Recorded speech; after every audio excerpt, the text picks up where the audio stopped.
हमें दाढ़ी के नाम पर मारा जा रहा है, कहीं हमें टोपी के नाम पर मारा जा रहा है, कहीं हमें दस्तरखान के नाम पर मारा जा रहा है। मुनाफिकों के बच्चे आज हमारा वोट लेकर हमारे खिलाफ कानून बनवा रहे हैं, हमारी बेटियों के निकाह और तलाक के कानून बदले जा रहे हैं। हमारा बच्चा स्कूल में जाकर अपना नाम बताने में घबरा रहा है, हमारा बच्चा दिल्ली और पंजाब में जाता है तो अपना सही नाम नहीं बता पाता है। ऐ खुदा मेरी कौम में गैरत पैदा कर दे कि मेरे कौम के लोग भूखे रह सकते हैं लेकिन किसी मुनाफिक के हाथ में हाथ कभी नहीं डाल सकते हैं। कि कोच आदमन का टिकट भाई जनाब इजहार असमी साहब को दिया जाए। सब लोग राजी हैं? जिस तरह से हमारे लिए लड़ते थे उससे ज्यादा बढ़कर लड़िएगा ना, जिता के ले जाइएगा ना।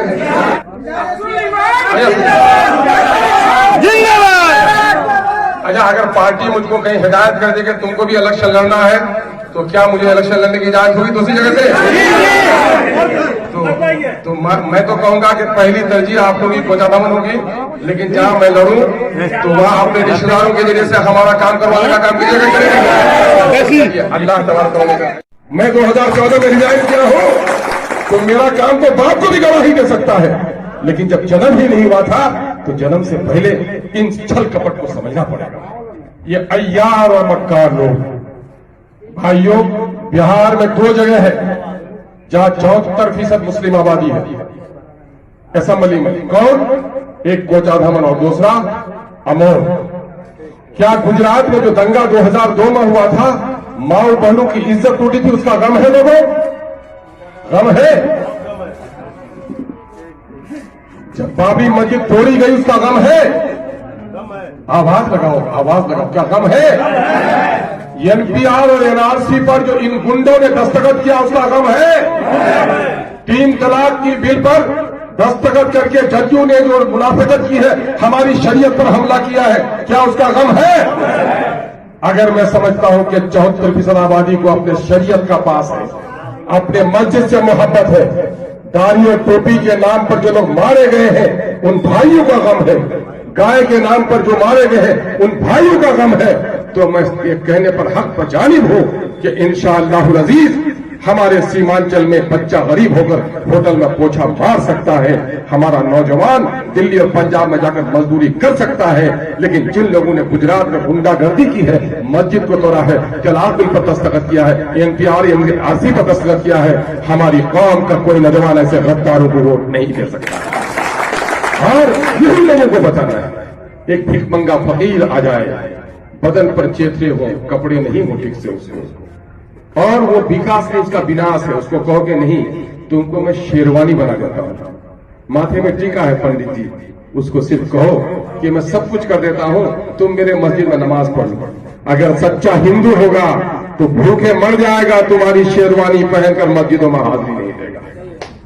आज कोई फकीर भीख मांगने के लिए जाता है, हाथ पे कटोरा है, सर पे टोपी है, चेहरे पे दाढ़ी है, कोई हिंदू से कहे कि तुम तो भीख मांगते हो, बड़ी दिक्कत होती है, कटोरा लेके फिरते हो, अच्छा नहीं लगता है, बदन पे कपड़े भी नहीं है, तुम सिर्फ अपना दाढ़ी मुंडा लो, टोपी उतार दो, टीका लगा लो और मेरे मंदिर में चलो, हम तुमको दौलत दे देंगे। उस जमीन अगर गैर जिंदा है तो भूखे मर जाएगा, लेकिन टोपी उतार कर कभी टीका नहीं लगेगा। ये सच है क्या? अगर ये सच है ये बात तो यकीन रखो लोगों, 2010 में एक हाथ में तीर और दूसरे हाथ में कमल लेकर आया था, जो हस्र 2010 में हुआ था वही हस्र 2020 में इंशाअल्लाह। सूफी का बेटा जाके शराब की दुकान करेगा, शर्म की बात है कि नहीं? 74% मुस्लिम आबादी का नेता जाकर बोलेगा मोदी का हाथ मजबूत करो, यानी मोदी का हाथ मजबूत करो तो मुसलमानों की बेटियों की इज्जत से खिलवाड़ करो। जो मुसलमानों की बेटियों से की इज्जत से खिलवाड़ करने के लिए मोदी का हाथ मजबूत कर सकता है, उसके पंजे को मरोड़ देना है, अपने बस्ती में आने की जगह नहीं देना। ये काम एमआईएम कर रही है। अवैसी साहब चाहते तो मंत्री बन जाते, मेरी कुर्बानियां मेरे दोस्तों को याद है, लेकिन सारी कुर्बानियां याद नहीं है। एमएलए की चिट्ठी नहीं गंवाई, मैंने एमपी का इलेक्शन ही नहीं छोड़ा।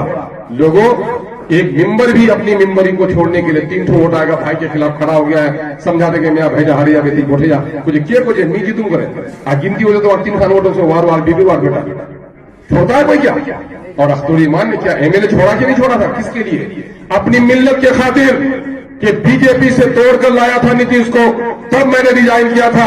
और जब बीजेपी से मिला नीतीश तो मैंने उसकी टिकट को लात मारा, और मैं अगर टिकट को लात नहीं मारता, हार भी जाता तो वजीर बनता। मैंने वजारत की कुर्सी को भी लात मारा है। आपके गरीब बेटे ने कभी कुर्बानी देने का काम। आज कोचाधामन के लोगों, कई लोग इस मैदान में आकर आगे बढ़ने का काम कर रहे थे। भाई जनाबे इजार एसपी साहब, मैं जब 2005 में इलेक्शन लड़ा था, ये भी लड़ रहे थे। जब 2005 में दूसरी बार इलेक्शन लड़ने की बारी आई तो मैं इनके घर पर गया था और मैंने कहा, लड़ना अगर इलाके के लिए है तो आपका भाई अगर जीता है तो दोबारा आपको नहीं लड़ना, अपने भाई का साथ देना है। मैं वो दिन नहीं भूल सकता हूं कि जनाब भाई इजहार एसपी साहब ने कहा, नहीं अख्तर ईमान साहब, कौम ने आपको कबूल किया है, आप ही लड़िएगा, मैं आपका साथ दूंगा। उसमें साथ देने का काम। पिछले दिनों में पार्टी ने फैसला लिया था कि 100 से ज्यादा सीटों पर हम लोग इलेक्शन लड़ेंगे। कोविड की वजह से हमारी तैयारी नहीं हो पाई। और जब भाई इजहार एसपी साहब ने कहा कि क्या करें, मैंने कहा कि संगठन का काम कीजिए, चाहे हम लड़ेंगे या आप लड़िएगा। चंद और भी लोग खड़े थे, लेकिन जब उन्होंने देखा कि नहीं इजहार एसपी साहब से अख्तर साहब नरमी बरत रहे हैं तो कुछ लोगों ने सर अपना पीछे कर लिया और भाई इजहार साहब ने अपना काम किया है। मैं आज आप लोगों के पास मशवरे के लिए बुलाया हूं। मैंने लंबी गुफ्तगू पहले की है और शायद पार्टी का अगर हुक्म हो कहीं से तो पार्टी का यह कहना है कि जमात खड़ी हो जाएगी तो इमाम भी जरूरी है, तो तुम्हें भी इलेक्शन लड़ना पड़ सकता है अगर पार्टी का कुछ ऐसा फैसला होगा। हरचंद के मैं चाह रहा था कि मैं 2024 की तैयारी करूं, तो इस तरह तफसीली गुफ्तगू आपसे करने का मौका नहीं मिलेगा। हमारे कुछ साथियों ने भी कहा है कि आपके लिए तो तन मन धन सब कुछ लगा दिए थे, पेट में कपड़ा मान के लड़े थे, लेकिन सबके लिए नहीं कर पाएंगे। मैं कहता हूं, सुनो मेरे भाई, ये आपकी मोहब्बत है और ये आपका जुमला है। करने की जब बारी आएगी तो यकीनन है कि जितना मेरे लिए कर रहे थे उतना जरूर कीजिएगा। आप बोलिएगा, अगर एमआईएम के आप साथी आप कहिएगा कि नहीं मोर बेटा नमाज पढ़ा था, मैं तो बिल्कुल नमाज पढ़ूं, आप पड़ोसी बच्चा इमाम बन में तो मैं नमाज पढ़ा नहीं जाऊं, इसके मतलब कि वो आदमी नमाजी नहीं है। अगर आपको एमआईएम से मोहब्बत है तो एमआईएम एक काले कलोटे आदमी को भी अगर आपका सरदार बना देगा तो आपको अपना एमआईएम का सदर जनाब अब्दुल अवैसी की आवाज सुनाएगा। जब ये काम कीजिएगा, तो ईमान नहीं रहे आज तो आप परवाह न कीजिएगा। एमआईएम आज मिल्लत की जरूरत है, एमआईएम आज हिंदुस्तान की जरूरत है। अख्तर ईमान पहुंच सकता है, उसे छोड़ दीजिएगा। खुदा की कसम, आज जो हिंदुस्तान का नक्शा है एमआईएम नहीं छोड़िएगा, इसलिए एमआईएम आज गरीबों, यतीमों, बेबसों और लाचारों की पार्टी है। इसलिए मेरे भाइयों, एक बात लोगों ने कही, मैं समझता हूं कि गाड़ी बगैर पेट्रोल के नहीं चलती, लेकिन अभी पिछले दिनों में हम लोग लड़े थे इलेक्शन, जीत गए भाई कमरुदा। मार्केटिंग यार्ड से जब हम लोग निकले थे तो गाड़ी का पेट्रोल खत्म हुआ, न डीजल खत्म हुआ, न गियर खराब हुआ, गाड़ी में कुछ भी नहीं था। तो हमको अच्छा नहीं लगा, लड़का सब धकेल रहा था और धकेलते धकेलते वो हमारे ऑफिस तक पहुंचा दिया। गाड़ी में तेल नहीं भी हो, अगर जो से जोली हो तो आदमी धकेल कर भी मंजिल में अपनी गाड़ी को पहुंचा सकता है। आपको समझ आता है। जिस दिन आप समझ लीजिएगा कि लड़ाई अख्तर ईमान की है, नहीं जीत पाइएगा। जिस दिन ये समझ लीजिएगा कि लड़ाई इजहार एसपी साहब की है, नहीं जीत पाइएगा। जिस दिन ये समझिएगा ये लड़ाई आने वाले दिनों में मेरे बच्चों के ईमान का है, हमारी शरीयत का है, यूनिफॉर्म सिविल कोड का है, एनपीआर और एनआरसी का है। मेरा बच्चा दाढ़ी रखकर जो जा रहा है देवबंद बरेली, इज्जत से कैसे जाएगा ट्रेन पर? अगर मेरे बच्चे का है तो आप 2 या 3 दिन या 1.5 दिन जो आप जो कहते हैं कि पेट्रोल खत्म हो जाता है, तो उस दिन आप नहीं देखिएगा कि इजहार एसपी साहब आए कि नहीं आए। आप ये समझिएगा कि मैं अपनी कौम और अपनी मिल्लत को आबरू बचाना है तो सब कुछ करना चाहिए। या नहीं समझिएगा कि चोल मियाँ उन्ना तक दौरादुरी खोलू मियाँ, आज समारोह घरों 200 टका बांटो। यकीन जानो हमारे उलमा यहाँ पर है, फितने दज्जाल जिससे पनाह मांगा जाता है, अजाब जहन्नम से, अजाब कब्र से, उस तरह से फितने दज्जाल से पनाह मांगा गया। दज्जाल आएगा, हाथ में जन्नत दिखाएगा, है ना? और अगर उस वक्त आप अपने ईमान की आजमाइश में नहीं किए तो पूरी जिंदगी की आपकी जो रियाजत है, पूरी जिंदगी की इबादत बेकार चली जाएगी। इलेक्शन का जमाना आएगा, क्या औकात है उस शख्स की जो पैसे बांट रहा है? उस शख्स ने लूटा है, कैसा लूटा? जो बालू की गाड़ी आती थी आपके यहाँ 2000 में, वो आज 3200 रुपए 3500 रुपए में आती है। क्यों आती है? कि सड़क पर इस गाड़ी को लूटा जाता है और उसका कीमत गरीबों को अदा करनी पड़ती है। यकीन जानो, आज से 10 साल पहले जो जमीन की रजिस्ट्री होती थी 1000 रुपए में, आज वो 30,000 में रजिस्ट्री हो रही है। पता है आपको? 1 बीघा जमीन रजिस्ट्री करने जा रहे हैं 40-45 हजार। ये टैक्स, ये विकास हो गया, ये विकास हो गया। सड़क जो आप कह रहे हो, कौन सी सड़क नहीं बनाई? कोई बना में 2012 में फाइनल हुई थी, 2011-12 में फाइनल हुई सादगरा से दामदपाड़ा वाली सड़क, और 5 साल तक मेंटेनेंस था उसका।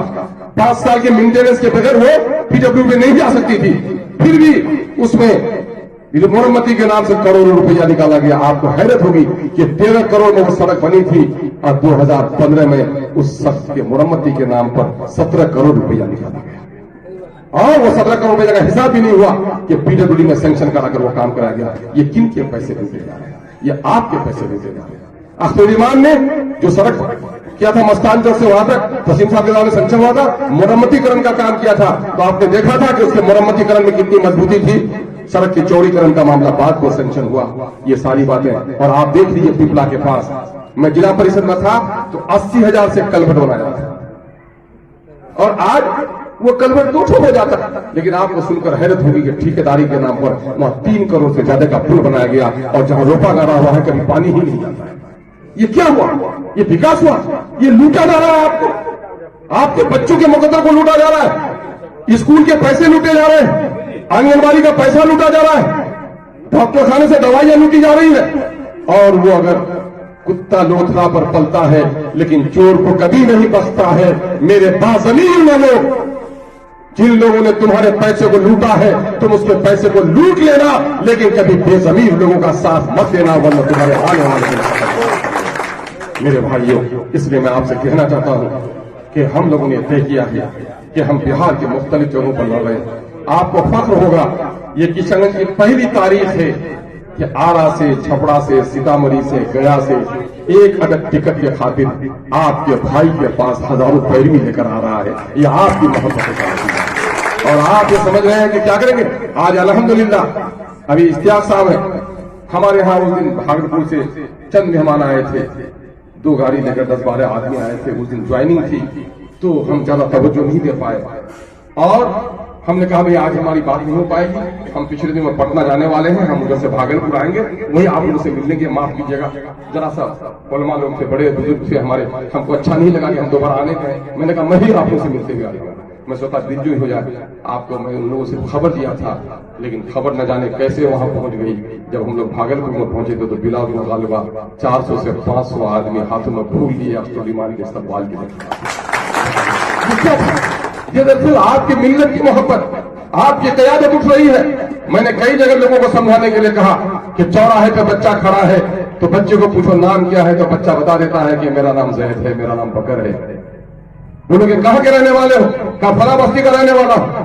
कहा वहां का मुखिया को जानते हो? कहा कि हाँ मैं जानता हूं, मुखिया का फला नाम है। कहा सरपंच को जानते हो? कि कहा फला नाम है। कहा कि वहां का जो समिति है उसका नाम जानते हो? कहा कि हाँ बड़ा मैं उसका नाम जानता हूं, फला नाम है। फिर उसको पूछेगा तुम किसका बेटा हो? अब बच्चा कुछ नहीं बोलता है, तो क्या कहिएगा कि बच्चा तो कह रहा है, वो तो मुखिया सरपंच समिति सभी को जानता है, तो फिर क्या नहीं बोलता है? तो बोले तुम्हारे बाप का नाम क्या बोलो, तो फिर भी बच्चा नहीं बोलता है।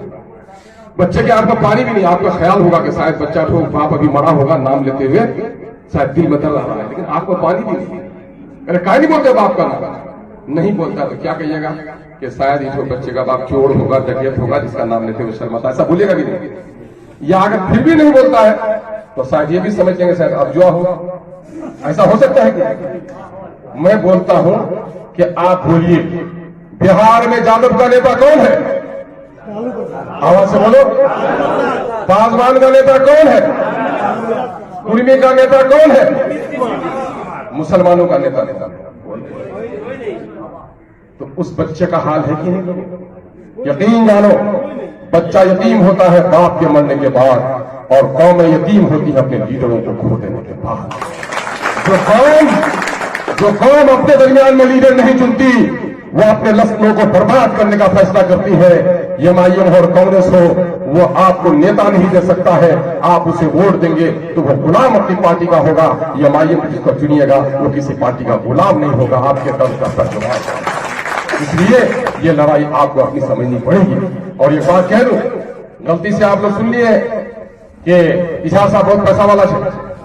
मेरे भाई, हलाल की रोटी जो कमाई भी होती है उसका बड़ा दर्द होता है। लुटेरों को लूट लो, लेकिन इस शख्स ने लूटा नहीं है। इजाज साहब आज आए हैं, किस लिए आया?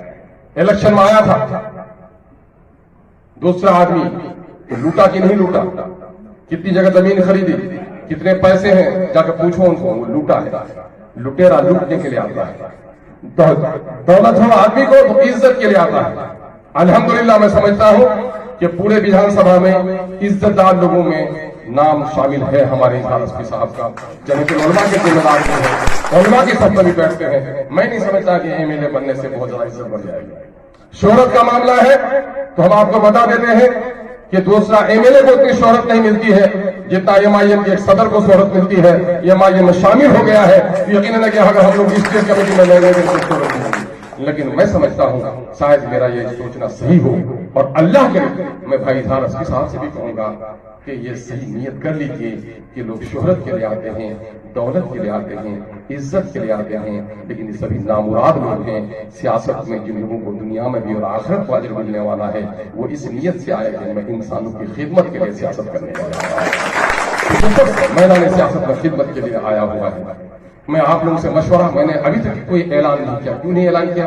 हम कहते थे कि इजहार एसपी साहब को टिकट देते, तो आप लोग कहते हैं कि हम लोग साहब जान लड़ाए, आज 15 साल से 20 साल से अब तो ईमान के साथ रहे, लेकिन हम लोग कोई दिन पूछा भी नहीं, मौका भी मिल सकता है। ऐसा बहुत सारे लोगों से टेलीफोन से बात किए हैं, लेकिन अभी हमारी पार्टी के लीडर कल आ रहे हैं हैदराबाद। मैं आप लोगों से मशवरा करना चाहता हूं कि मैंने चूंकि पहले इलेक्शन लड़ने का फैसला नहीं किया था, हल्का सा भाई को इशारा दिया था, और मुमकिन है कि आपका बेटा दूसरी जगह से भी कोई कामयाबी हासिल कर सकता है, ये मौके आ भी सकते हैं। तो क्या आप लोगों की इजाजत होगी कि कोचा दमन का टिकट भाई जनाब इजहार एसपी साहब को दिया जाए? सब लोग राजी हैं? जिस तरह से हमारे लिए लड़ते थे उससे ज्यादा बढ़कर लड़िएगा ना, जिता कर ले जाइएगा ना। उस वक्त जो अफवाह फैलेगी कि अस्तोरी मार खड़ा कर दिया मेरा अस्तोरी मार खड़ा कर दिया, इजहार एसपी साहब फिर दामाद तौसीफ साहब उधर हुए लवेल तौसीफ साहब ने जिताही, अस्तोरी मार तौसीफ साहब के खिलाफ कैंडिडेट खड़ा कर दिया, इधर इजाज साहब को खड़ा कर दिया। इस तरह के भी अफवाह फैलाएगा, क्या इस पर यकीन कीजिएगा? नहीं कीजिएगा। तो मैं आप लोगों के इस जज्बात और ख्यालात को अपनी मरकजी टीम हैदराबाद तक पहुंचा सकता हूँ। चलिए, अल्लाह तबारक ताला हम सब के